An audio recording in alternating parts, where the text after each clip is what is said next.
Здравствуйте! В эфире программа «Актуальное интервью» в студии Кристина Якупова. 1 марта ежегодно отмечается Всемирный день гражданской обороны. Что включает в себя систему мероприятий по гражданской обороне и какие особенности они имеют в нашем регионе, мы узнаем у гостя студии Александра Никифорова, заместителя начальника Главного управления по гражданской обороне и защите населения. Александр Дмитриевич, здравствуйте! Здравствуйте! Что из себя представляет Международная организация гражданской обороны? Это всемирная организация, которая состоит из членов государств, которые имеют соглашение по вопросам защиты населения во всем мире.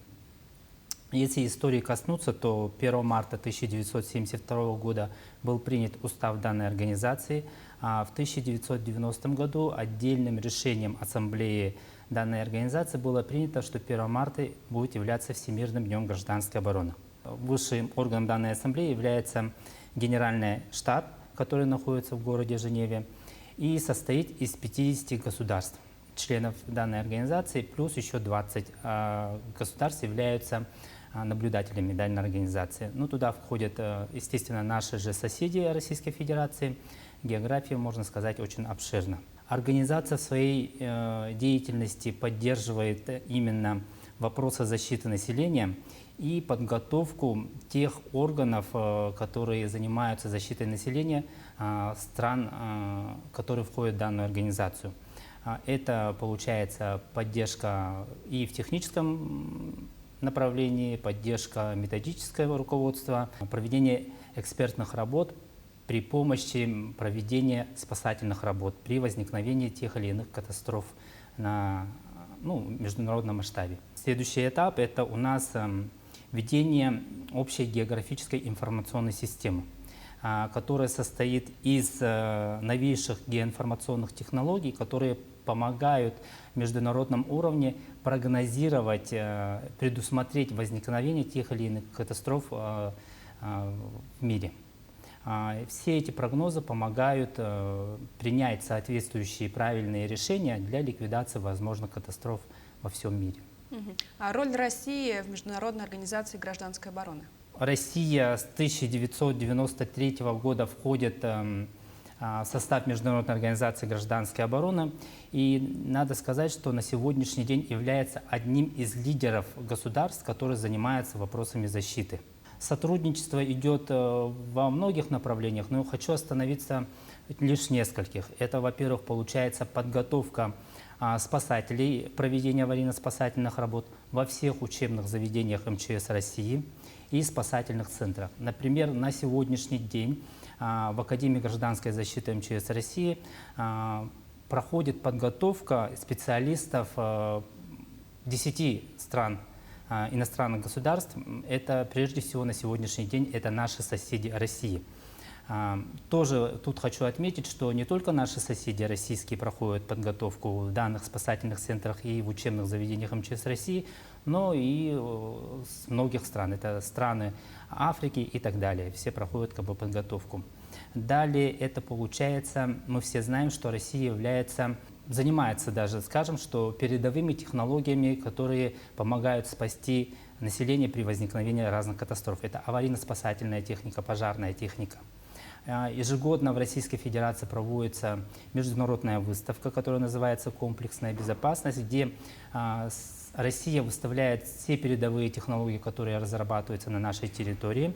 И тут же принимают участие организации иностранных государств, которые могут обменяться опытом. Они привозят свою аварийно-спасательную технику, при этом смотрят на нашу, и мы таким образом обмениваемся опытом передовым, что мы можем продолжить дальше, что мы можем производить дальше по спасению и ликвидации тех или иных катастроф. Таким образом, можно сказать, что взаимосвязь России с Международной организацией гражданской обороны является глобальным, не только по вопросам ликвидации возможных чрезвычайных ситуаций, но прежде всего это подготовка специалистов, высококвалифицированных специалистов для проведения данных работ. Когда была организована гражданская оборона в России? 4 октября 1932 года и представляет собой именно систему, которая позволяет предпринять необходимые меры по защите населения. В этом году гражданской обороне Российской Федерации будет 90 лет. На сегодняшний день спланировано очень много мероприятий. Прежде всего, это пропаганда в области знания гражданской обороны и предупреждение ликвидации чрезвычайных ситуаций. Ну, гражданская оборона на сегодняшний день имеет 15 основных задач. Первое же это получается, и основное, на мой взгляд, является это подготовка населения к действиям при ликвидации возможных чрезвычайных ситуаций. Насколько будет подготовлено наше население, это поможет им предпринять все необходимые меры при возникновении тех или иных чрезвычайных ситуаций. Второй задачей является это оповещение населения о возникновении тех или иных возможных чрезвычайных ситуаций. Население республики, в принципе, очень хорошо знает, что такое оповещение населения. Вы наверняка все слышите ежеквартально сирены на наших улицах, не только в городском округе, в городе Якутск, но и во всех муниципальных образованиях. Подготовка при возникновении чрезвычайных ситуаций – это эвакуация населения из зон чрезвычайных ситуаций, а также материальных и культурных ценностей, подготовка пунктов временного размещения и в этих пунктах временного размещения организовать жизнеобеспечение. Потому что мы не можем просто так эвакуировать население и там оставить. Мы должны еще и организовать все мероприятия, которые бы позволили сохранить жизнь и здоровье наших граждан. Восстановление всех коммунальной структуры, которая может быть повреждена в ходе чрезвычайной ситуации. И это же прежде всего, как я уже дальше останавливался, это подготовка сил и средств наших, которые непосредственно будут помогать нашим гражданам при тех или иных катастрофах, даже в том же эвакуации при возникновении чрезвычайных ситуаций. Гражданская оборона осуществляется с помощью сил. У нас в Республике Саха-Якутия спасательные службы гражданской обороны и единая государственная система предупреждения и ликвидации чрезвычайных ситуаций. Все эти службы на сегодняшний день функционируют в повседневной деятельности. Теперь поговорим о паводке. Какие прогнозы Главное управление дает по наводнениям в республике? Где и в какие сроки ожидаются наводнения?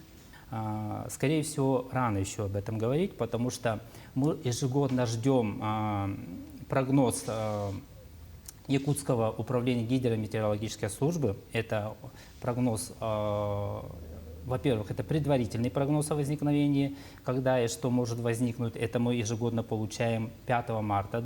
После данного прогноза мы получаем уже уточненный прогноз в марте месяце. Как только мы получим уточненный прогноз по срокам вскрытия рек республики, мы, естественно, будем все планирующие документы, во-первых, поднимем, будем уточнять наши силы и средства, будем уточнять, будем принимать уже управленческие решения по подготовке и возможной ликвидации всех последствий наводнения этого года. А как должны подготовиться к прохождению паводковых вод местные власти, чтобы вы рекомендовали органам местного самоуправления? Ну, органы местного самоуправления на сегодняшний день в соответствии, опять-таки, решением правительства Республики Саха-Якутия уже начали подготовку к безопасному пропуску паводковых вод. И в первую очередь я хотел бы акцентировать внимание на подготовку, опять-таки, сил и средств муниципального звена единой государственной системы предупреждения и ликвидации по принятию тех или иных управленческих решений при возникновении чрезвычайной ситуации, связанной с весенним половодьем. А также, опять-таки, это подготовка всех пунктов временного размещения, пункта по отгону скота крупного и работа с населением. Работа с населением, опять-таки, по оповещению населения. Работу с населением по направлению, если что-то случится, каким образом можно обратиться в органы государственной власти по возмещению того или иного ущерба. Вот в этом направлении. А как региональное управление МЧС России оценивает подготовку к предстоящему паводку? Подготовку к предстоящему паводку мы будем оценивать в ходе командно-штабных учений. На сегодняшний день в республике принято уже решение, что с 10 марта мы приступаем к проверке муниципальных образований и проведению командно-штабных учений на территории наиболее подверженных паводку муниципальных образований. Кроме того, с 20 марта на территории Республики Саха-Якутия прибывают представители Центрального аппарата МЧС России, которые непосредственно будут тоже проводить проверку Республики Саха-Якутия к подготовке к безопасному пропуску паводковых вод. В соответствии с проведенными командно-штабными учениями будут уже аргументированно представлены рекомендации, в каком направлении нам необходимо будет двигаться для того, чтобы обезопасить пропуск весенних паводковых вод.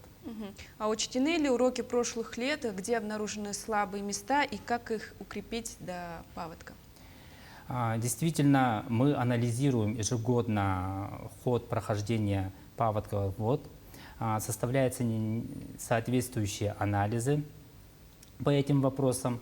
И мы, как только сезон паводка заканчивается, мы начинаем уже подготавливаться к следующему сезону и, естественно, пытаемся устранить все выявленные недостатки в ходе прохождения.